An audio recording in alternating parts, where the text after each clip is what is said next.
Recording now. Okay, just give me a little, like 5 seconds pre-roll. It always helps. Right. And ready when you are. Hola, morbido. Hi, everyone. Hola, Jesse. How are you? I'm good. I'm very good. Thank you. Sorry, let's try that again. Can we say the name? And I'm the writer director of. Yes. Okay. All right. Sorry. Let's do this once again. Uno, dos, y tres. Hola, morbido. My name is Jesse Blanchard, and I am the writer and director of Frank and Zed. Thank you so much for being with us. We're super excited to be in your lair and see some of the amazing artwork that you designed for the film. That's some of the stained glass in the back, and I see some of the props in the background.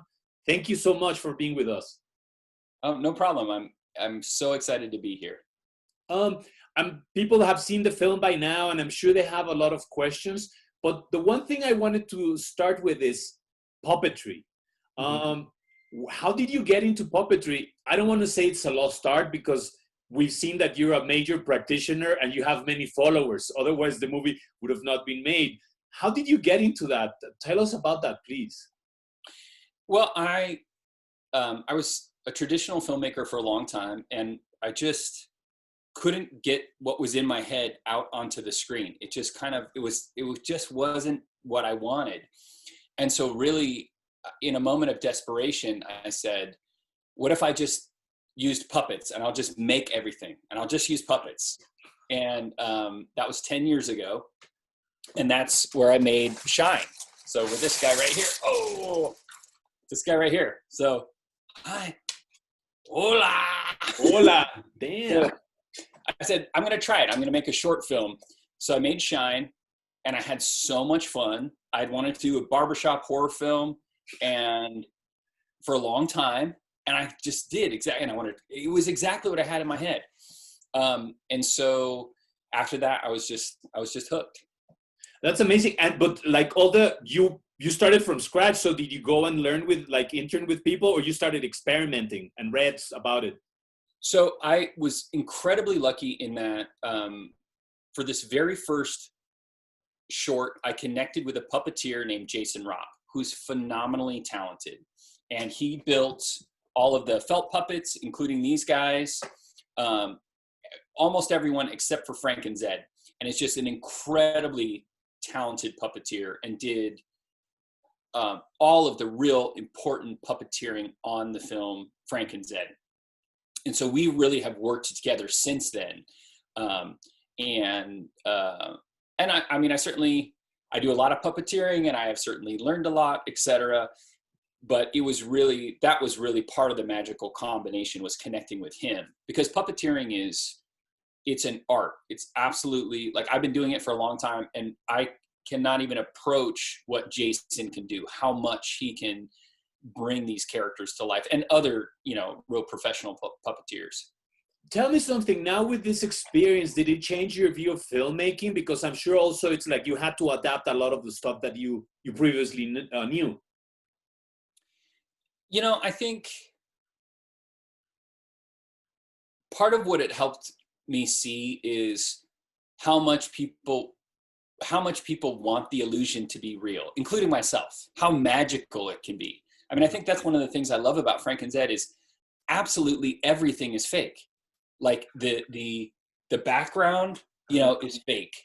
The rocks are fake. And in front of that is like a character that's fake, holding something up that's fake. In fact, they can't even hold it. They can't even stand there. So if they're holding a glass, like absolutely everything is an illusion.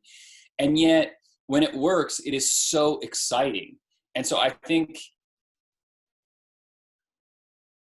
something that really changed my mind, or it really opened my eyes to what you can do with nothing and how powerful storytelling can be. That's beautiful. And I mean, it also turns back to the power of storytelling, no? As you said, illusion, I think that's kind of the underlying name of the game on something like this. Also, your story has, I feel, a big literary roots. You have a castle, you have, the prophecy, a kingdom, and these two monsters that end up being much more human sometimes than the actual humans. Can you tell us a little bit about the origins of the story? Yeah, so the idea for Frankenstein, the initial idea, a lot of it came together all at once. So I knew there would be a Frankenstein's monster and a zombie, that they depended on each other to survive. I knew that the Frankenstein monster was feeding the zombie squirrel brains, and that the Frankenstein monster would have, his brain would be in this glass dome and he would get charged at the top, and that the zombie would chew on the glass dome like a dog kind of chews on a bone. I knew all of that like all at once, which was a lot kind of all at once. I love Mary Shelley's Frankenstein.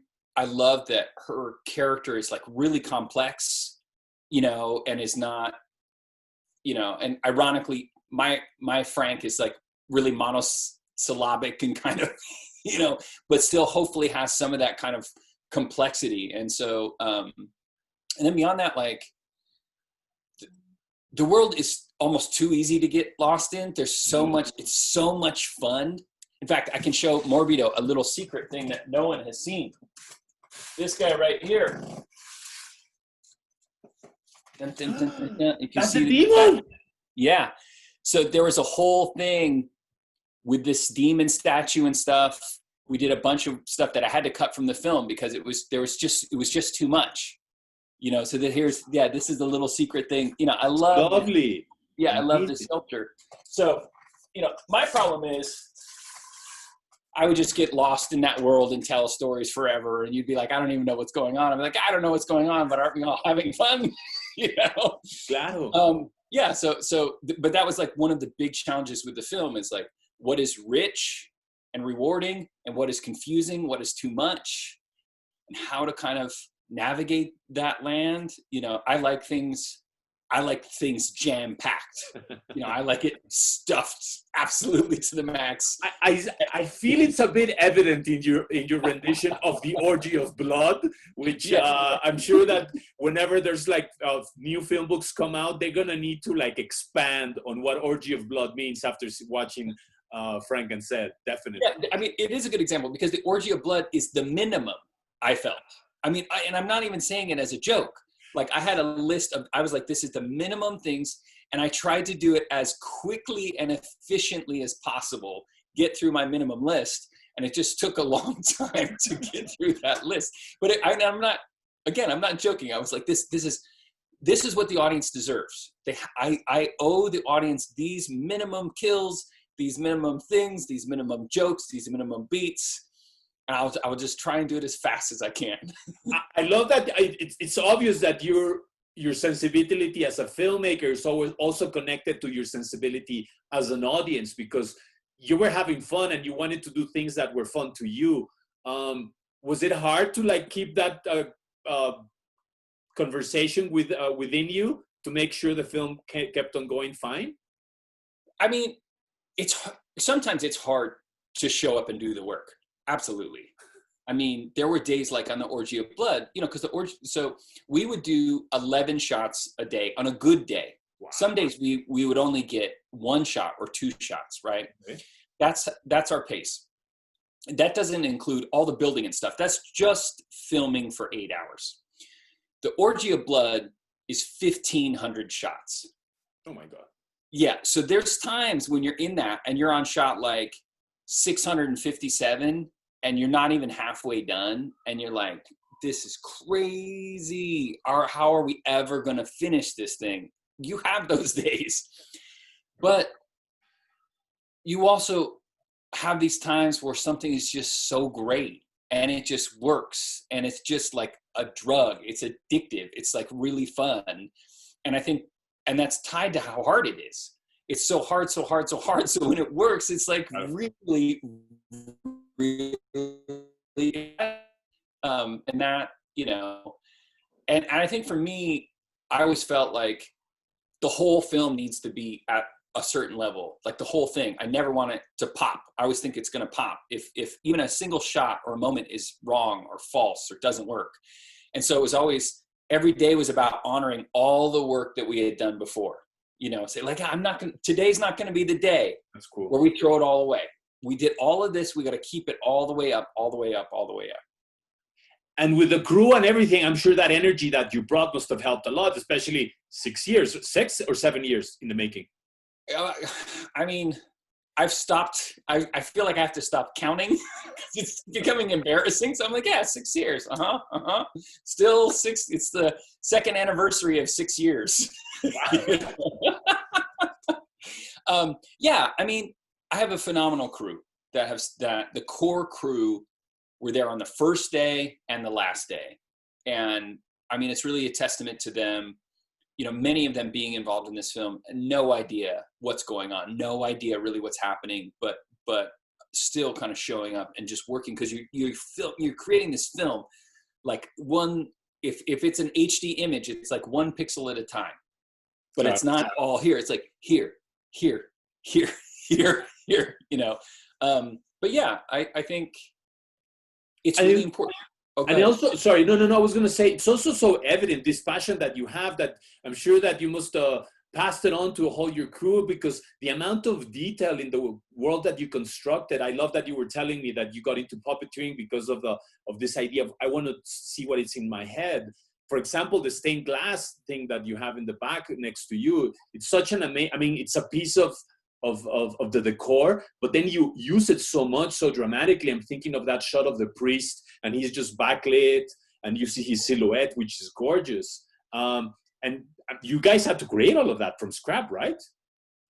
Yeah, we get to. It's fun. You know, yeah. I mean, yeah, it's hard work and all that, but it's like, yeah, we create everything from scratch, because it was very important to me that there's nothing recognizable from the modern world in the film ever. And that includes like even a 2x4 or a piece of lumber that's at like the same size. We're going to make everything unique, because again, I feel the world is like a special bubble, and these things would pop it. So we have to, so everything has to be at a minimum, you know, crushed or torn or ripped, or we have to at a minimum make it not part of the modern world. It's all from in here. And I started picking up on little details that you told me from the first time you talked to me. When, like, for example, the eyes of one of the puppets, when they're turning into zombies and they start turning, which is, it's a small detail, but it says so much in terms of character, and there's someone doing it. Yeah. So that's, one of the things that's like super fun is, when the zombies transform, their eyes go from human eyes, and then they roll white, and then they'll go to kind of these zombie eyes. And it is like, it's hard because like people don't notice it. It's very hard to see, but it's still in there. You know, it's still, it's also like another one of my favorite effects, which is much more obvious, are the eyebrows. You know, let's see if I can get it. Claro, sí. You know, and he's like, and and they express. Exactly. So it's always about, how can you add life? How can you bring as much life to everything? And so we're always looking for, I always look for more than one thing to move. You know, so always like, so like with Zed, you know, it was really important that his Whoa, Zed! Yeah, bring it on.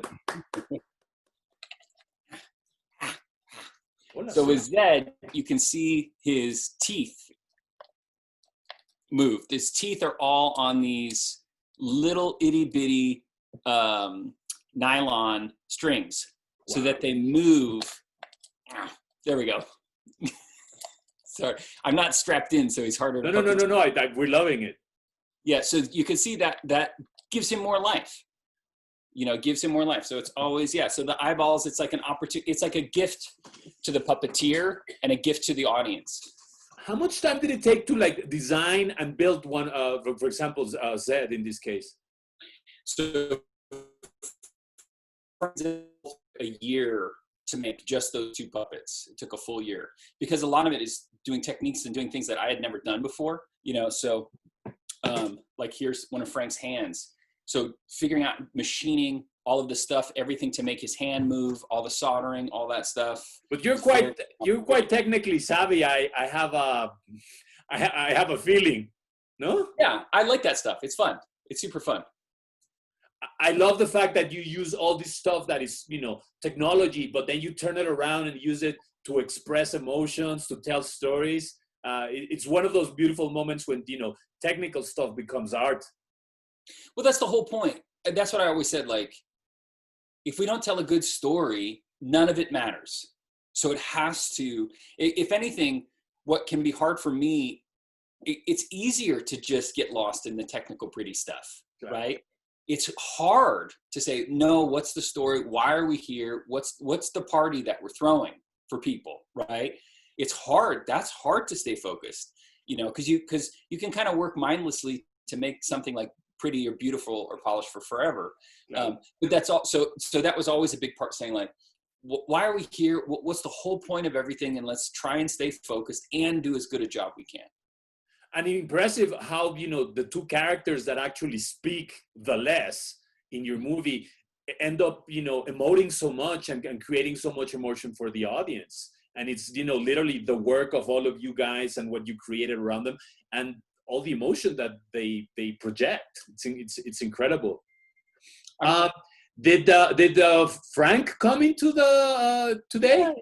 Yeah, Frank can come say hi. See Zed here. Make some space. There we go. Here's Frank. Oh. All right. Gracias, Frank. Ay, morbido. Hola.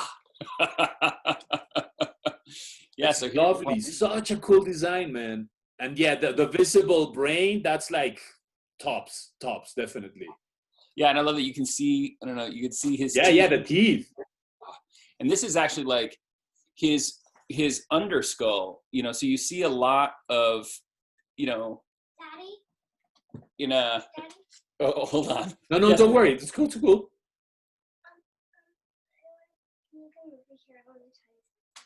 I'm talking to my friend Abraham. Can I finish talking to him and then can you tell me? I can tell you real quick. Sure, tell me. I didn't even get back there. I'm all here. Just tell me here. I'm all kind of covered in puppets. Well, that's for sure.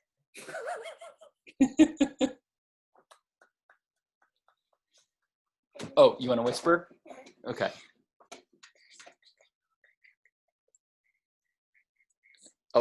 Okay. Maybe get me one. Maybe.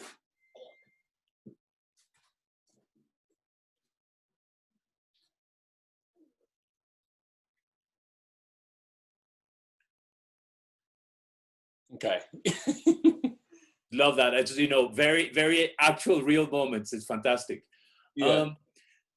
So we were on talking about Frank for a minute there. You said so it was like a year in the making and everything. Also, the clothes and everything. Who was making them? Because I remember your mom did them. Yeah, my mom did the clothes. That's amazing. Yeah, so one of the things I love about Frank is, you know, I told my mom, I was like, okay, he's made very fast. And she's like, okay, so the Moroi, when he made Frank, just cut the clothes along with the body parts, you know, right. So you see, like, these are all, I mean, it's hard to see. He's kind of blended together. No, you can totally see it. Yeah. So they just cut that part of the shoulder and all that stuff. But yeah, she did all the clothes. Yeah, she's just a phenomenally talented person. I was like really excited to work with her. It must have been great to also be able to, you know, to work on a creative endeavor this nuts with your mother. Yeah, it's super fun. It's super fun because she's like really talented. She has incredible energy. You know, I mean, she would run me under the table like any day. Yeah, and it's like super fun. When we started the talk, you showed me some of the designs for the stained glass. Do you think you could share them with us? Yeah. So this is, you can see like this panel here is actually the same panel here. So everything is done everything's done by hand. So literally, like, here's some more of the designs here. And you can see, like when we make the templates, I don't know if you can see it, but everything is it's just literally like cut out and kind of put there by hand. and that's how you just arrange it. And because I feel like when you do stuff with your hands, there's kind of it comes into the work too. So whenever it's possible, it's like we always try. But you can see, I mean, I think just for this window, I mean, there's just a ton of drawings here. I think we worked for 4 or 5 days just on the drawing design of the window before we even make the window, you know, to just make sure that it's like really comes through exactly right. And I can totally see how, you know, you and your crew must have gotten really excited now that everything is digital and sometimes the work only exists in the computer, that you can actually do the stuff with your hand, and it's such a tactile experience. Yeah, and you know, and we do it because it changes the product. Not, you know, that's like it's different because when you know, so for instance, like all of these lines are all done by hand. And there's only a certain amount of kind of definition, and there's a certain amount of stuff. Like you run into these barriers, and that gives you more creative life. Like the barriers, the limitations push you hard. Cause you're like, oh, how do I do this? How do I do it? And then you have a breakthrough, you know? And so that's part of what's like really fun. It's more work in a way, but I feel like it pushes me to do something that's more interesting when I can't only do, when your mind hits the real world, that's when you have this interesting stuff, hopefully. Oh yeah, no, definitely. Creativity on that side is very, very, very important to come from that. Tell me, I mean, all these 6 years, and I'm sure there was a lot of moments of grief and doubt, but I'm sure you also had fun. Is there any particular moment you remember something that strikes you as an interesting anecdote or a fun anecdote you could share with us of the making of the movie? Yeah, there's lots of fun. Like there's some shots in the film, like there's, I think 2 shots in the film that were done on the first take. Almost never happens, wow. Right? I mean, that is like, I mean, 2 shots out of 4,500. That's the, you know, so it's 1 in 2,000 times, right? So like it's a great shot. It's like when Frank slices the top off the fisherman's head, it goes like this, and blood comes out, and the eyeball falls, and the key falls, and then Frank's comes forward. That was the first take. Wow. And I remember going, it can't be better than that. I guess we got it. I guess we just move on. You know? It was like, okay, you know, and so it like that was like really fun. But there's also like, you know,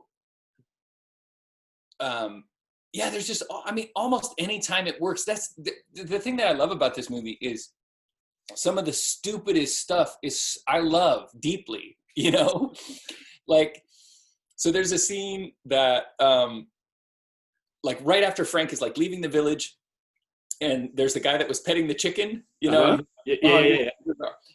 So most of the movie is like fanatically storyboard, everything planned out. But I also like to sometimes just not throw it away, but just do something on the spur of the moment. So I was like, okay, we're going to do a scene right now. We're going to write it, do it just right now. And it's 3 people. It's like me, my main puppeteer, Jason, and Taylor, my assistant director. And so we did that thing with the guy and the chicken. And I just like, it's so stupid. And it just like breaks my heart. I love it. And then the next scene where the guy comes in, where the guy's petting his chicken, and the other guy comes in and he says, the monster's here, we got to go. And he kicks the chicken off the screen. We did that all like just right in the moment. What's really fun about it is there's only me and Jason, 2 puppeteers doing that scene. That's nowhere near enough. So what's happening is he's kind of doing this, like, because you should have, I think, 4 or 5 puppeteers for that scene. So you got to do it with 2. So he's kind of doing this. I'm doing the chicken's mouth with my knee up and down like this, while also holding the character off like this. And he comes over, and then I think I have to like throw the chicken, and then he has to do one hand puppeteer to give me. Like, we're doing this crazy thing in and out to do a scene that is so dumb, has nothing to do with the film, and yet to me it's like so funny. And I think that was, you know, so that's like a thing. It's so fun to like work really, really hard and take things so seriously, and then also have these moments that you're like, this is just silly, you know, this is just a puppet movie. Like it's just Claro. also just fun. And so it was really great to have moments like that are just a complete opposite of this like boom, boom, boom, boom, boom, boom, boom, boom, boom. No, and especially to also balance out the movie and the whole experience of making it, I imagine, right? Yeah, I think that's something kind of instinctual where it's just like, you know what, we've been working so focused here, we need to do something else for ourselves. And I think it does find its way into the movie too, where you have a light moment that maybe it needs, that just kind of my stomach is telling me, we need to switch gears for a little bit, you know. That's marvelous.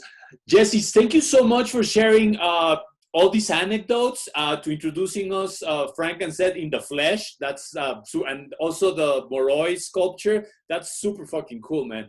Thank you so much. We're so proud to have the film with us, and I'm glad that the Morbido audience gets a taste of your narrative and puppetry powers. Thank you also for bringing something so tactile and so human into the world. You're welcome. I really appreciate and everyone taking a chance on this film and watching it. It means so much to me. Muchas gracias. Viva Frankie said, but especially viva Jesse and all the puppeteers. Oh, well, gracias. All right.